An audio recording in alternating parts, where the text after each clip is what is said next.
E Romano, say ciao. Ciao. Put the knife down, say ciao. Ciao. Ragazzi, ciao amici. Ciao, Michi. No, amici. Michi. Amici. Michi. Mi. Me. Ci. Cheese. Kiss. A kiss. Thank you. Okay, here we go. So, what do we got here? What are these? What's the Tomatoes. tomato? Pomodori. Say pomodori. Pomodori. Pomodori. Pomodori. Pomodori. Now come over here. Ciao. Amici. Michi. Amici. Amici. And what are these again? Pomodori. Pomodori. Pomodori. Perfect. Now we open it up. So we use San Marzano tomatoes, unflavored, meaning no basil, nothing added, just the tomatoes, whole peeled tomatoes. The first thing we'll do is open up the tomatoes with our tomato opener. Then we will pour the sauce into our bowl. So what do we do midsummer? Midsummer, we will use our fresh grown tomatoes, which we have growing out in the garden. You'll see tomorrow when we start up the pizza oven. You'll see our fresh tomatoes are coming in season in about 2 to 3 weeks. And we will have fresh tomato sauce from our Roma tomatoes. There we go. So we pushed out all the tomato juice. We got it right in there. Next thing we will do. Be careful, Roma. Questo è molto pericoloso. There's tomatoes in there. There's tomatoes in there. So what we will do is we will take our tomatoes, okay? And one at a time, we will take our, really important to have a really sharp knife. Questo, this is very dangerous. Molto pericoloso. So just I will use the knife. Roman has his knife, not so sharp. This one, very sharp. Salatier, here we go. So what we'll do is put our tomatoes in quarters. We'll cut off the ends. So you'll find the end there. We'll cut off a little bit of tomato for the ends, right here. And we'll take the meat of our tomato and put it in the bowl. Then we'll quarter the tomatoes, like this. And we will de-seed the tomatoes as best we can. And go right into the bowl. There we go, right into the bowl. And we'll do that with all the tomatoes. See that, Roman? See that? Looks good, huh? We have our sauce, our meat of the tomatoes right here.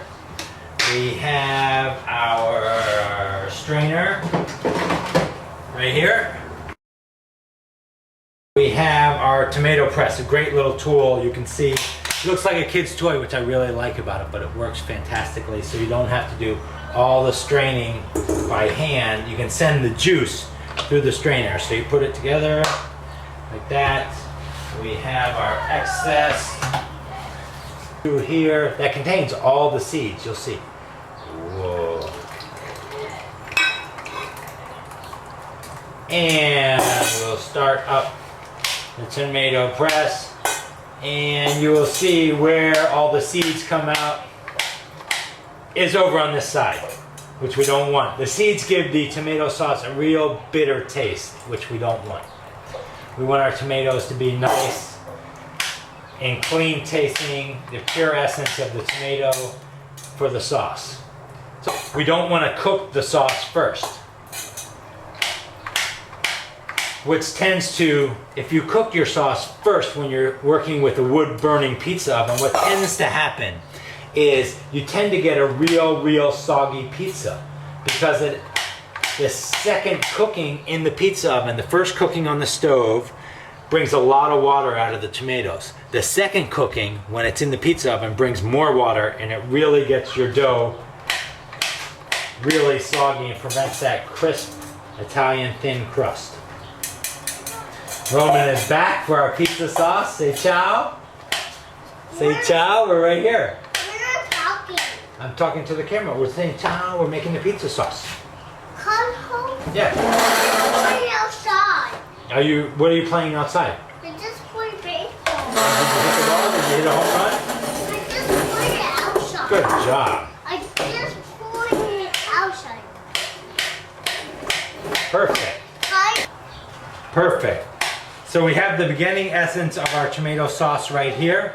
The next step, very important step. That'll go back into our stainless steel bowl.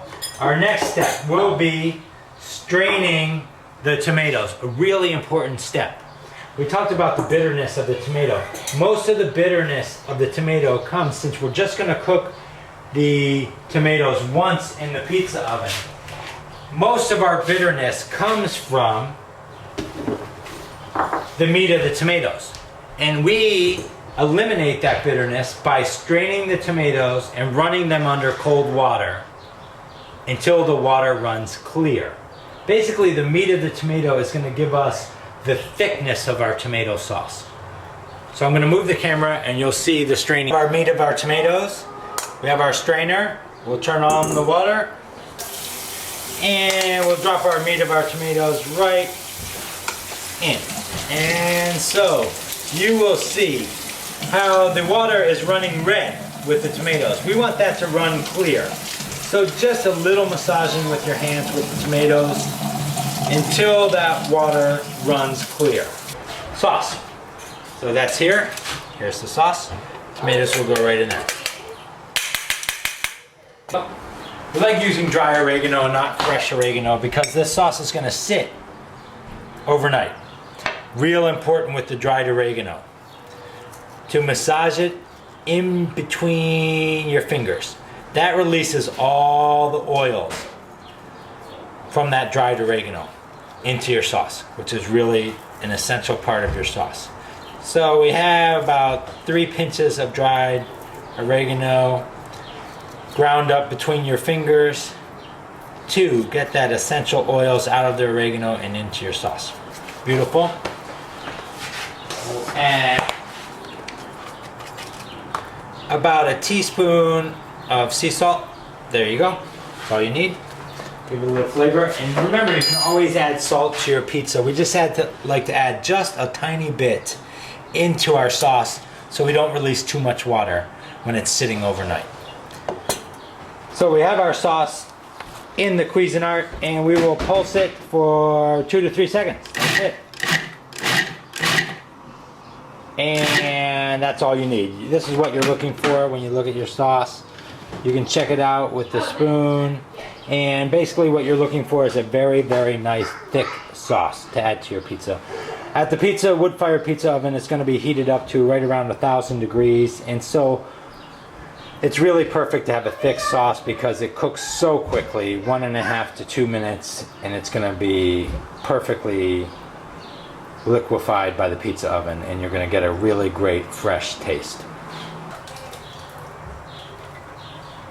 1 can of San Marzano tomatoes makes right around enough sauce for traditional margarita pizzas, 6 to 8 margarita pizzas. If you like more sauce, you're going to have to maybe use 2 cans, and then you can make your sauce. And you can also freeze the sauce. Just don't add the salt and oregano until the day before you're ready to make the pizzas, and then you'll be all set.